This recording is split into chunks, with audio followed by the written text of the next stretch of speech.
দর্শক, বিএনপির সমাবেশে কথা বলছেন স্থায়ী কমিটির সদস্য খন্দকার মোশাররফ হোসেন। আমরা সরাসরি চলে যাচ্ছি সেখানে।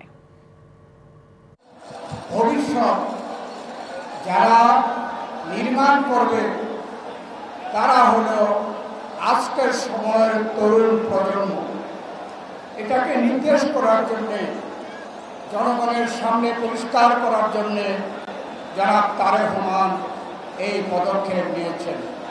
এই প্রসঙ্গে আমি আমাদের দলের প্রতিষ্ঠাতা, স্বাধীনতার ঘোষক শহীদ প্রেসিডেন্ট জিয়াউর রহমানকে স্মরণ করছি।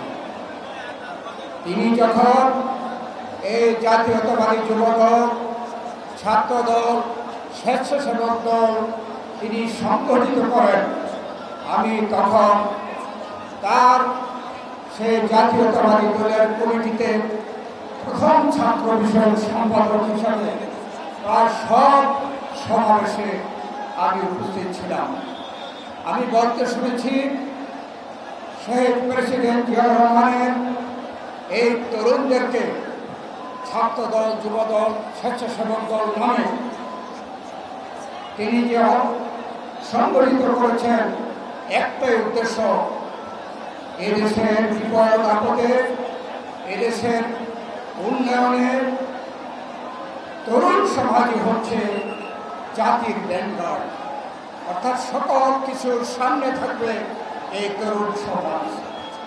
শহীদ প্রেসিডেন্ট জিয়াউর রহমানের যে উদ্দেশ্য ছিল, আজকে আমরা দেখতে পাচ্ছি ভবিষ্যৎ এই বাংলাদেশের কর্ণধার তারেক রহমানও ঠিক একইভাবে চিন্তা করছেন।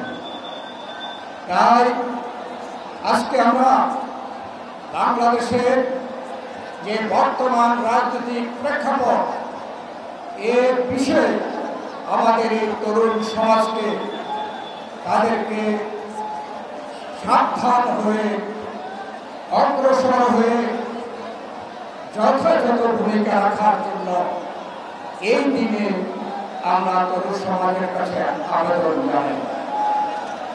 আজকে বাংলাদেশের কি অবস্থা, আমরা গত 15 বছর সেই সময়ের যে স্বৈরাচারী ফ্যাসিস্ট সরকার ছিল, তার বিরুদ্ধে আন্দোলন করতে গিয়ে আমাদের নেত্রী, দেশনেত্রী বেগম খালেদা জিয়া বিনা কারণে তিনি একটি মিথ্যা মামলায় শাস্তিপ্রাপ্ত হয়ে জেলে গিয়েছেন, অসুস্থ হয়েছেন।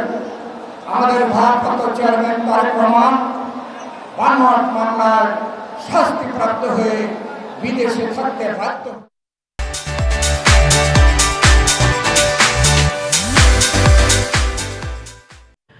দর্শক, সংবাদে যেমনটি জানাচ্ছিলাম, রাজধানী নয়াপল্টনে চলছে বিএনপির তারুণ্যের সমাবেশ। সেখান থেকে আরো খবর জানাতে নয়াপল্টন থেকে যুক্ত হচ্ছেন আমাদের সহকর্মী ইকবাল অনেক। আমরা কথা বলব তার সাথে।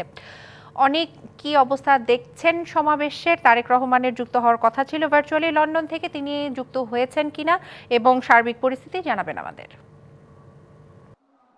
দিশা, এই মুহূর্তে কিন্তু দেখছেন তারুণ্যের বিএনপির তারুণ্যের সমাবেশটি চলছে। এখনও কিন্তু নেতাকর্মীরা বৃষ্টি উপেক্ষা করে এই তারুণ্যের সমাবেশে অংশ নিয়েছেন। এখন কিন্তু এই মুহূর্তে কেন্দ্রীয় কমিটির যে স্থায়ী কমিটির বিএনপির সদস্যরা রয়েছেন, তারা কিন্তু এই মুহূর্তে বক্তব্য রাখছেন। তাদের বক্তব্য শেষ হলেই কিন্তু বিএনপির ভারপ্রাপ্ত চেয়ারম্যান তারেক রহমান তিনি কিন্তু এই সমাবেশে বক্তব্য রাখবেন। এর আগে কিন্তু আপনার সকাল থেকেই কিন্তু রাজধানী সহ দেশের বিভিন্ন প্রান্ত থেকে এই নয়াপল্টন এলাকায় কিন্তু বিএনপির নেতাকর্মীরা এসে যুক্ত হতে থাকেন এবং তারা কিন্তু এই এলাকা কিন্তু সমবেত হয়েছেন। এখন কিন্তু তারা সমাবেশে এর যে স্থায়ী কমিটির যে নেতারা রয়েছেন, তারা যে বক্তব্য দিচ্ছেন সেই বক্তব্যগুলো শুনছেন এবং এখান থেকে যে সামনের বিএনপির যে সামনের কার্যক্রমগুলো রয়েছে, সেই কার্যক্রমগুলো কি হবে সেই দিক নির্দেশনাগুলোই কিন্তু তারা এখানে শোনার চেষ্টা করতেছেন এবং তারা কিন্তু দিক নির্দেশনাগুলো নিচ্ছেন। এবং এই যে তারুণ্যের যে সমাবেশ, এখান থেকে কিন্তু রাজনৈতিক অধিকার প্রতিষ্ঠার জন্য যে সব দিক নির্দেশনা রয়েছে সেসব কিছু কিন্তু এই দিক নির্দেশনা দেওয়া হচ্ছেন। তারা অপেক্ষা করছেন তাদের ভারপ্রাপ্ত চেয়ারম্যান এর বক্তব্যের অপেক্ষায়। তিনি এই সমাবেশকে কেন্দ্র করে তরুণ যারা রয়েছেন তাদের রাজনীতিতে সহ অবস্থান নিশ্চিতের জন্য যেসব দিক নির্দেশনা নির্দেশনা দিবেন। বিএনপি কিন্তু দীর্ঘদিন থেকে ৩১ দফার যে দাবি নিয়ে আন্দোলন করে আসছেন, সেই আন্দোলন যাতে বাস্তবায়ন বা তাদের যে দাবি দাওয়াগুলো রয়েছে সেগুলো যাতে বাস্তবায়ন হয় সে বিষয়েও কিন্তু সেই দিক নির্দেশনা আসবে এই সমাবেশ থেকে। এর আগে কিন্তু হচ্ছে এই সমাবেশে কিন্তু বৃষ্টির এক ধরনের বৃষ্টির সৃষ্টি হয়, সেই বৃষ্টিতেও কিন্তু তারা নেতাকর্মীরা সরে যাননি এই এলাকাটি থেকে, বৃষ্টি উপেক্ষা করেও কিন্তু তারা সমাবেশ স্থলে রয়েছেন। এই সমাবেশকে কেন্দ্র করে কিন্তু আশপাশের এলাকাগুলো যেমন কাকরাইল, পল্টন এবং হচ্ছে ফকিরাপুল এবং মৎস্য ভবন এসব এলাকায় কিন্তু নেতাকর্মী দিয়ে জনসমুদ্রে পরিণত হয়েছে। বিএনপির আজকের এই সমাবেশকে বলা চলে যে তাদের এই সামনের পথে যে দিক নির্দেশনাগুলো রয়েছে সেগুলো কিন্তু যাতে মেনে চলেন এবং যে গণতন্ত্র প্রতিষ্ঠার জন্য দীর্ঘদিন থেকে তারা যে আন্দোলন করছেন তারই এটি একটি ধারাবাহিকতা পথ চলা, যেহেতু এখন পর্যন্ত তারা দাবি করছেন বিভিন্ন নেতারা যে এখন পর্যন্ত গণতন্ত্র প্রতিষ্ঠিত হয়নি। তারা এই যে সমাবেশগুলো তারা এর আগেও 3টি বিভাগে সমাবেশ করেছেন, এই সমাবেশের মধ্য দিয়েই তারা গণতন্ত্র যাতে প্রতিষ্ঠিত হয় সেই বিষয়ে দিক নির্দেশনা দেবেন সমাবেশে। দিশা, এই ছিল আমার কাছে নয়াপল্টন এলাকা থেকে সবশেষ অবস্থা।